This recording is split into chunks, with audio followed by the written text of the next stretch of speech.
우리가 기질이라고 알고 있는 거는 거의 다 성격을 생각하는데, 뭐 급한 기질이다 그럼 급한 성격처럼 이해를 하잖아요. 근데 사실 이것은 기질은 타고나는 쪽에 가깝고, 그것이 어떤 개인차나 환경과 작용해서 성격으로 형성이 됩니다. 그러니까 밑바닥에 깔려 있는 게 기질이고, 그것이 우리 밖으로 나타나는 게 성격이라고 할 수 있어요. 그렇지만 이 기질이 타고나는 것에 의해서 또는 양육 환경과 반응해서 굉장히 중요하기 때문에 타고난 기질이 어떤 것인가에 대한 얘기를 안 할 수가 없죠. 기질이 유전적인 것이기 때문에 더 기저에 있는 것이기도 하고, 또 그렇기 때문에 아주 어린 아기들에게도 나타나요. 이 순한 까다로운 반응이 느린 이런 기질은 결국은 아기들에게서도 보이는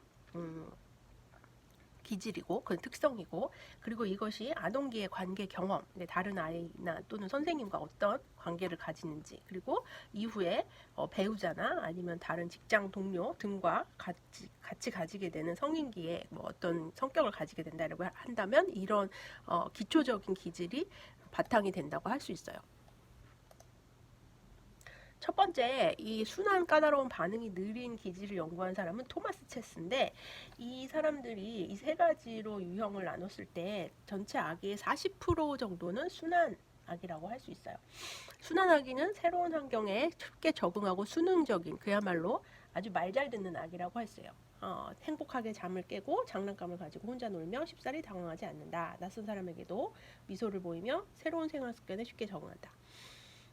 까다로운 아기는 순한 아기와 반대라고 할 수 있죠. 이 아이들은 한 전체의 10% 정도 해당된다고 하는데, 자기 혼자 깰 때는 반드시 울어요. 그리고 엄마를 찾는 것이고, 그리고 굉장히 불규칙적으로 되어 있어서, 굉장히 뭐랄까, 생물학적 기능이 불규칙적이라는 거는 뭐 그대로 규칙적으로 해줘도 그게 마음에 안 들어서 울 수 있는 거죠. 그러니까 어느 때는 먹는 시간에 먹어도 안 먹어도 괜찮은데, 언제는 또 먹는 시간을 안 지키면 운다든지 뭐 이런 식으로 보이는 애들이 까다로운 애들이고, 조그마한 좌절에도 강한 반응, 정서적 반응이라는 거예요. 울고 새로운 상황에 적응할 때 굉장히 힘들어합니다.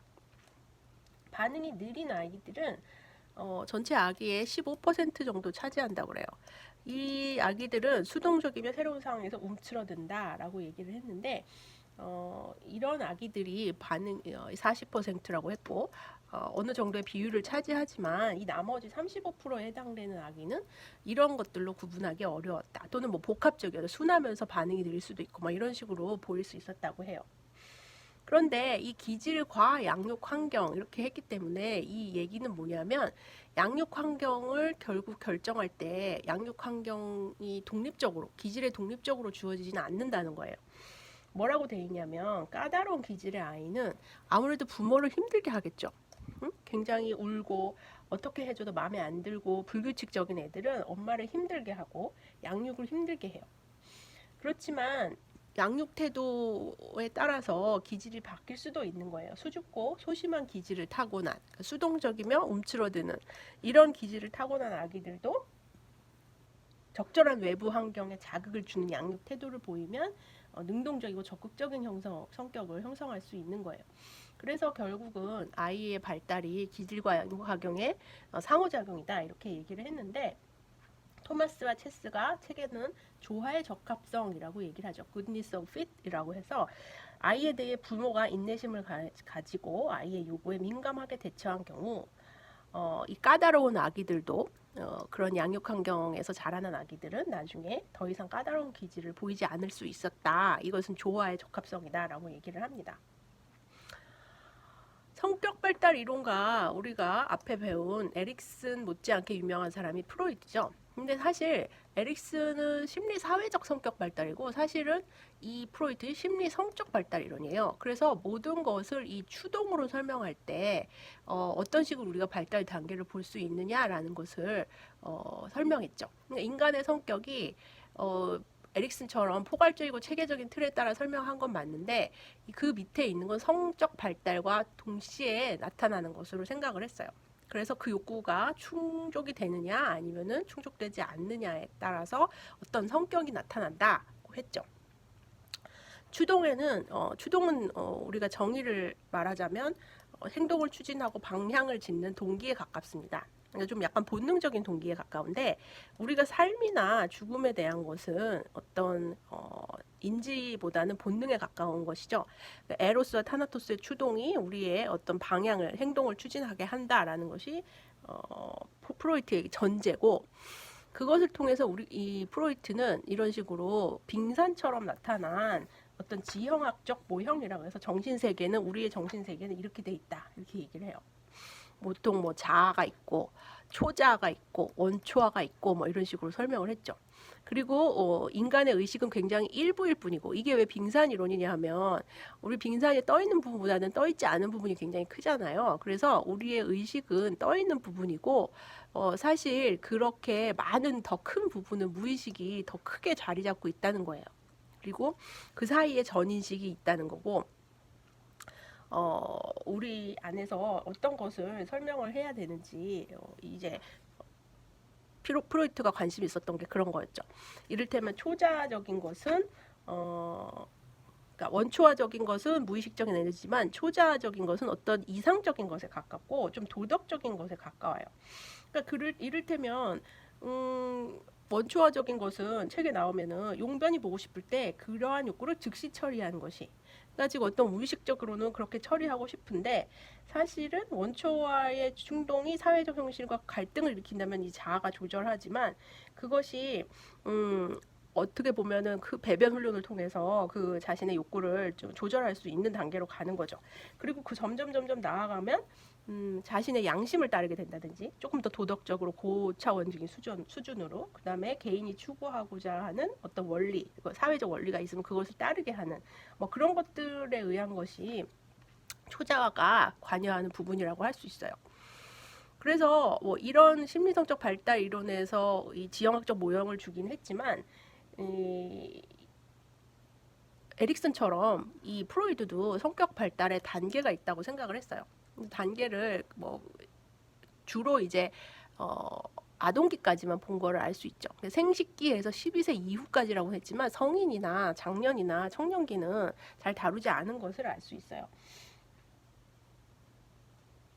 먼저 0세에서 1세까지는 구강기라고 해서 리비도가 이제 에너지인데 이 에너지가 구강에 집중되어 있다라고 돼 있어요. 구강에 집중되어 있으면 먹고 빠는 행동을 통해 만족감을 얻는다라고 하죠. 먹고 빠는 행동을 할 수밖에 없죠. 이 시기에는 밥을 먹고 또 무엇이든 입으로 가져가는 시기죠. 이 시기가 왜 이렇게 되느냐? 이 프로이트 설명은 리비도가 구강에 집중되어 있기 때문이다. 이렇게 얘기했어요. 그죠? 그래서 여기서 이 리비도가 어디에 집중되어 있느냐에 따라서 어떠한 행동을 보이느냐 그리고 그것이 어느 정도 충족되면 제대로 된 성격 발달이 되는 거고 충족이 안 되면 어느 정도 어떤 문제를 일으킨다고 본 거죠.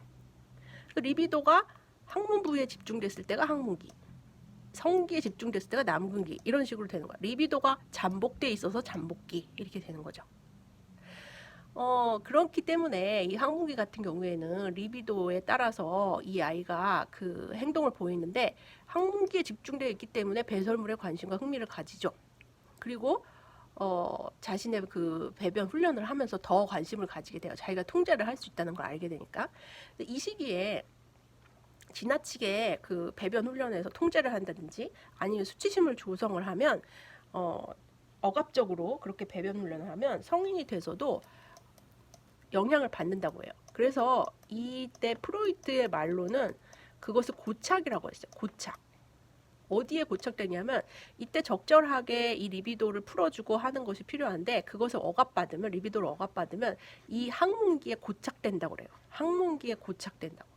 마찬가지로 먹고 빠는 행동이 충분히 충족되지 않으면 구강기에 고착돼서 뭐 담배나 사탕 먹는 것에 집중하는 나중에 커서 뭐 심각하게 비만을 초래할 정도로 먹는 거에 집착하는 상대가 된다든지 항문기에 고착되면 책에 나온 것처럼 굉장히 뭐랄까 지나치게 깨끗한 것을 추구하는 결벽증 아니면 뭐 무엇이든지 아끼고 보려는 인색함, 뭐 잔인함, 공격적 이런 것들이 나타난다고 해요. 프로이드가 여러분이 정신분석학으로도 알고 있는데 이 사람은 보통 이제 최면치료처럼 조용한 상태에서 자기의 과거를 돌아보게 하면서 어린 시절 경험을 물어보죠. 그 어린 시절의 경험을 물어보고, 자, 당신은 지금 어머니와 함께 무엇을 하고 있습니까? 이렇게 물어보면 어머니와 함께 나는 지금 뭐 화장실에 가고 있어요. 그런데 어머니가 화장실에서 화를 내셨어요. 막 이런 식으로 얘기를 했을 때, 아, 얘가 항문기에 고착돼 있어서 지금 이렇게 뭐 문제 행동을 일으키는구나. 결벽증을 너무 지나치게 손을 뭐 100번을 씻지 않으면 밖에 못 나간다든지 뭐 이런 식으로 심각한 정신적인 질환을 가진 환자들을 대상으로 연구를 하면서 이런 심리성적 발달 이론을 제안한 거예요. 어딘가에 고착이 되면 거기서 해결 못한 무엇을 풀려고 하는 거예요. 그래서 그 심리 치료를 하면서 그 당시에 집착되었던 것을 풀어주면 그 카타르시스라는 걸 느낀다고 하죠. 굉장히 울면서 이제 그 시기에 있던 뭐 능축된 자기가 몰랐던 그 무의식에 숨어있던 그 부분이 고착된 부분이 풀어지면서 카타르시스를 느끼고 이어서 더 이상 고착되지 않게 한다라는 이제 프로이트의 접근법이었어요. 마찬가지로 남극이라는 것은 리비도가 성기에 집중되어 있기 때문에 성기에 흥미를 보인다라고 해서 남아는 오이디푸스, 여아는 엘렉트라 콤플렉스를 느끼고, 남아는 거세 불안, 여아는 남근 선망, 좋아하는 거죠. 부러워하는 거예요. 남근을 선망하게 된다라고 했어요. 그러나 결국 아동은 자신의 동성 부모와 동일시함으로써 적절한 역할을 습득해. 왜 그러나라고 얘기를 했냐면 내용상 압축되어 있는데 사실은 남아가 오이디푸스 콤플렉스, 여아가 엘렉트라 콤플렉스죠. 이 콤플렉스라고 하는 데서 여러분이 알 수 있듯이 오이디푸스는 그리스 신화에 나오는 자기 어머니랑 결혼한 사람, 또 엘렉트라는 자기 아버지를 사랑한 사람으로 돼 있어요.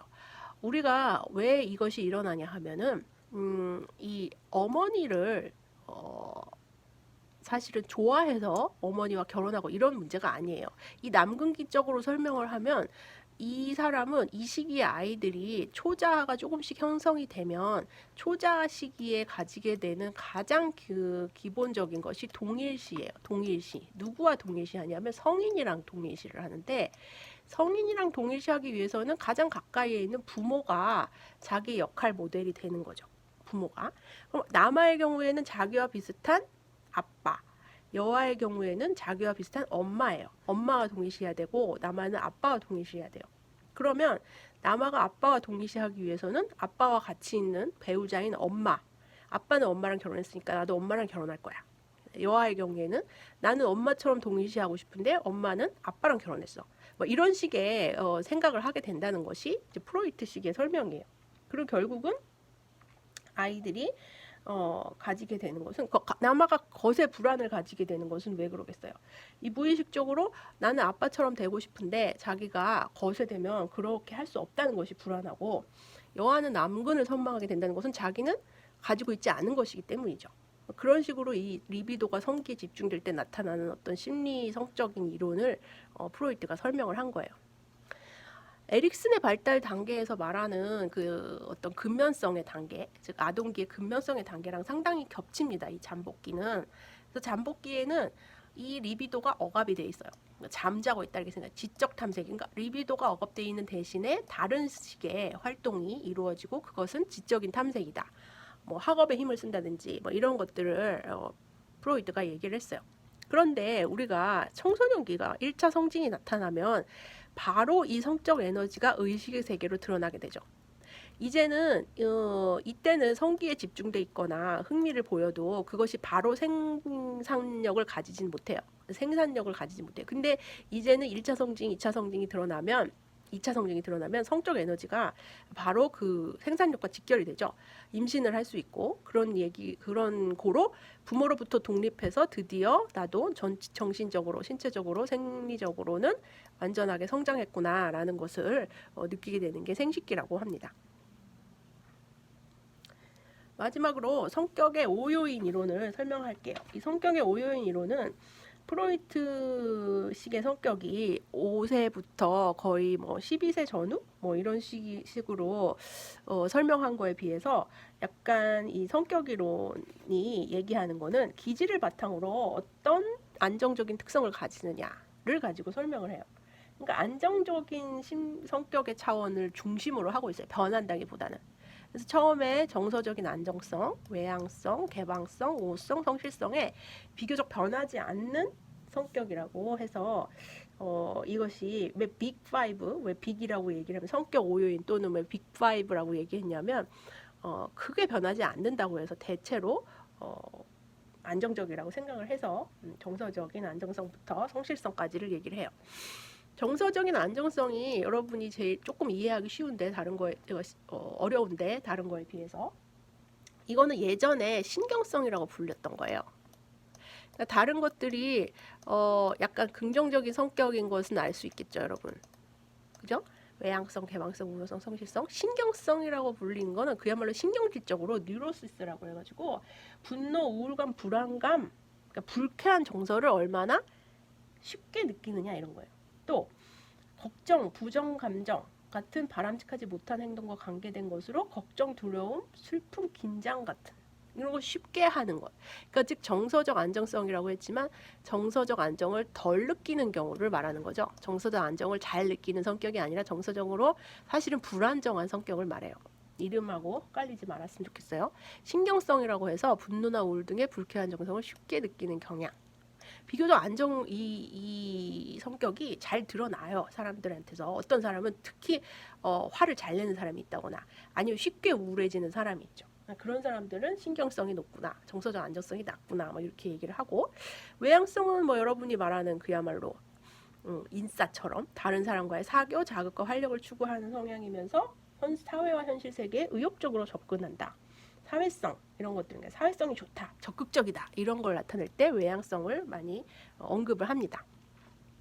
개방성은 상상력이나 호기심, 모험심, 예술적 감각이라고 얘기를 해서 개인의 심리 경험의 다양한 것들과 관련돼 있기 때문에 지능이라든지 상상력, 심리적 다양성에 대한 욕구 이런 게 있어요.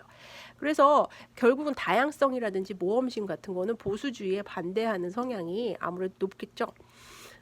개방성이 높은 사람이 지능이 높다 그런 연구도 있고, 우호성 같은 경우에는 그야말로 협조적인 태도와 관련되어 있어요. 다른 사람들에게서 얼마나 적응적으로 행동하느냐, 아니면은 공동체에서 얼마나 이타적이냐, 아니면 다른 사람의 애정을 가지고 있느냐, 신뢰로우냐, 배려하고 겸손한가 이런 것들에 대한 것이 우호성입니다.